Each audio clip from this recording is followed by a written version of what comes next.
एक महत्त्वाची घडामोड भोंदू अशोक खरातच्या ईशान्येश्वर मंदिरासाठी 1.5 कोटींचा निधी मंजूर करण्यात आला होता। खरातवर महायुती सरकारने देखील मेहरबानी केल्याचं आता समोर येत आहे। 2018चा हा जीआर समोर येतोय। तत्कालीन पर्यटन मंत्री जयकुमार रावल यांच्याकडून 1.5 कोटी रुपयांचा निधी मंजूर झाला होता। सार्वजनिक बांधकाम विभागाने काम पूर्ण केलं होतं।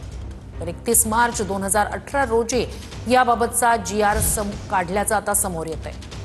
अधिक या सगळ्या संदर्भात जाणून घेऊया आपले प्रतिनिधी चंदन पूजाधिकारी यांच्याकडून। चंदन, ही महत्त्वाची घडामोड 2018चा जीआर काय नेमकं त्यातून समोर येत आहे?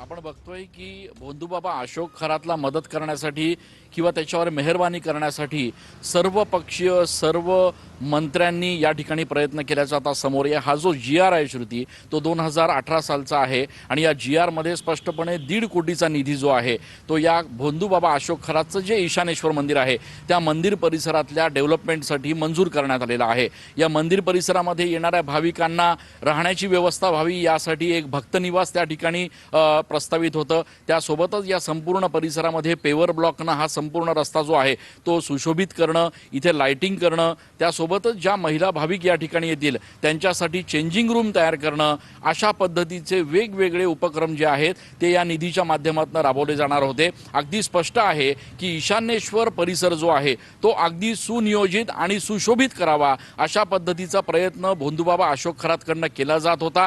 त्यासाठी त्याने सातत्यानं मंत्र्यांचा पाठपुरावा केला आणि तत्कालीन मंत्र्यांनी देखील आपल्या मंत्र्यांच्या निधींमधनं त्याला त्या ठिकाणी मदत केल्याचा आता उघड झालेला आहे। जयकुमार रावल यांचा हा जो जीआर आहे त्या जीआर मध्ये या सगळ्या कामांची आकडेवारी देण्यात आलेली आहे। कुठल्या कामासाठी किती निधी हे देखील त्याच्यात स्पष्ट करण्यात आलेलं आहे आणि त्याच्यामुळे असं नाही आहे की काही ठराविक लोकांनीच भोंदूबाबा अशोक खरातला मदत केली आहे, तर त्याचे सर्व पक्षीय जे मित्र नेते होते, सर्व पक्षीय जे त्याचे संबंध होते ते त्यांनी आपल्या कामासाठी किती सराईतपणे वापरून घेतले हे देखील या जीआर वरनं स्पष्ट होत आहे। आणि त्याच्यामुळे अशा पद्धतीनं जर निधी तत्कालीन पर्यटन मंत्र्यांनी ईशान्येश्वरच्या सुशोभीकरणासाठी मंजूर केला असेल तर त्यापूर्वी या मंत्र्यांनी इथे येऊन जागेची पाहणी केली होती का? नक्कीच चंदन, ही अत्यंत मोठी आणि महत्त्वाची घडामोड। तुर्तास धन्यवाद।